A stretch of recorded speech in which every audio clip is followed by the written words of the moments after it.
Guys, it's finally fixed. It's finally fixed, guys. Look, where's the check engine light? Watch this startup. Watch this. Watch how easy and smooth the startup is. Oh, it sounds so good, brother. It sounds so good. So, there were 3 main problems with this car, okay? And GPT solved every single one of them. Every single one.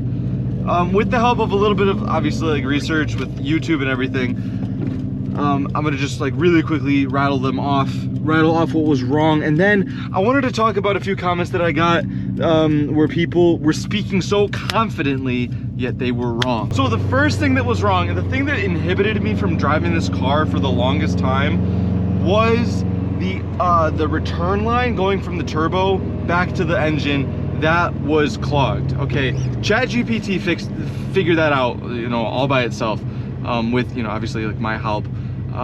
That problem, I literally could not have figured that out without throwing either a million parts at the car or throwing the car out and just forgetting about it. So thank God for ChatGPT on that issue. The last video that I posted got a lot of very mixed messages from people. There was a lot of, oh my gosh, dude, I'm getting blown up.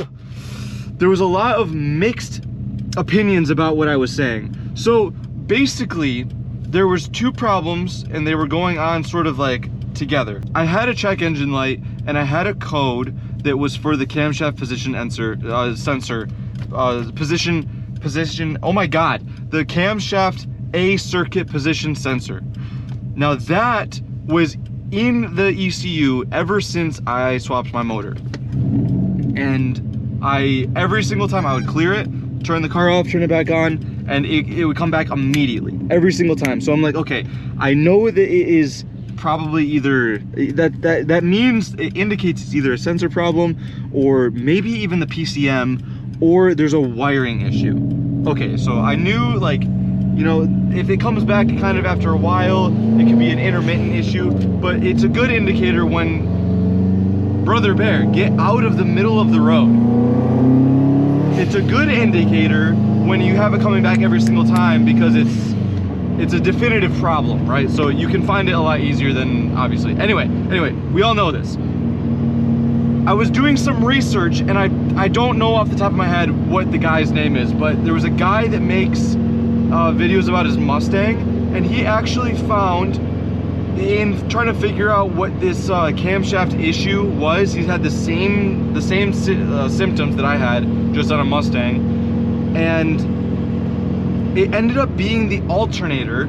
Without getting super far into it, the alternator produces AC current, so it's actually a generator, and then the reason that it's called an alternator is because it takes that alternating current and it turns it into DC power. So you know, normally, like with a battery or with like the electronics that you're used to, you know, encountering on a day-to-day basis, everything is DC, and it's just easier with your car. It would cause a lot of problems if your car was running an AC power. So your alternator converts it. Now sometimes some of the coils can get messed up and it can throw out an AC current into your DC current, and so it can cause an interference. And sometimes, like this guy with the Mustang, and in my case, it only affected one area just by throwing a pulse out every, you know, time it rotated, and it was consistent enough, which, you know, matches the fact that it was consistently coming up every single time I started the car. And so to test that theory, I took the alternator belt off the car and then I started the car, and the code didn't come back immediately. And so I knew that, obviously, you know, it must have been a problem with the alternator. And so that's why I just so confidently replaced the alternator last time. But what I didn't know is that what really pressed me to search into this check engine light is that I was getting that boost cut that you guys all saw in that video as well, where it's just like the car would just shut off and then shut back, you know, turn back on and shut off and turn back on, and it produced a really like jerky sort of driving. Go back and watch that video after this one, just so you can kind of get a better idea as to like what was going on and my diagnostic process. And if you're having issues with your car where it's stuttering and rough idling and stuff like that, you know, you might be able to glean something from that and fix your car. What it ended up being, so yeah, like I was saying, that problem started happening and it forced me to say, okay, well, it might be an issue with this, you know, camshaft position sensor code. Maybe it's just actually getting worse over time and I should look into it. Because I was able to drive with it with no problems. Like, it was, the code was on, but it wasn't causing me any issues. And so I just kept driving with it. That was not a good idea, but I just sort of, you know what, I don't know why I did that. I don't know why I did that, but I figured that out, and then the problem persisted with it jerking. So there was no check engine light, but my car would just stop running and it would run like really intermittently. And so, you know, again, I go back to the drawing board and I consult with ChatGPT, and it's like, okay, this is a list of like the most common things. This is the first thing you should check. This is, you know, blah, blah, blah, blah, blah. And I would highly, highly recommend, if you have a problem like this and you aren't,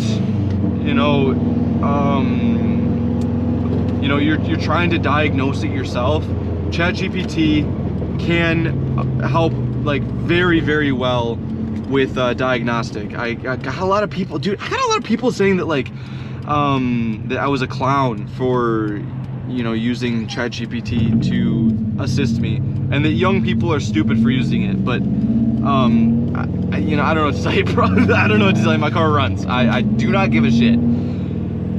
The problem ended up being literally just one of the wire connectors was not seated all the way. It wasn't plugged in. Like the main harness plug, when I swapped it, I didn't secure it all the way, and so I just like clamped it back on, and it's good. So that would have taken me a long time to diagnose that as well, and that's just something that I don't have. I don't have a ton of time to be devoting to this car because, you know, I've got a wife and a child and a job and, you know, a lot of different things going on, and so it's just easy to kind of outsource that troubleshooting, that diagnostic, onto ChatGPT. So anyway, long story short, I fixed my car completely. It runs perfectly with ChatGPT. I couldn't have done it without it. I couldn't be making videos without it.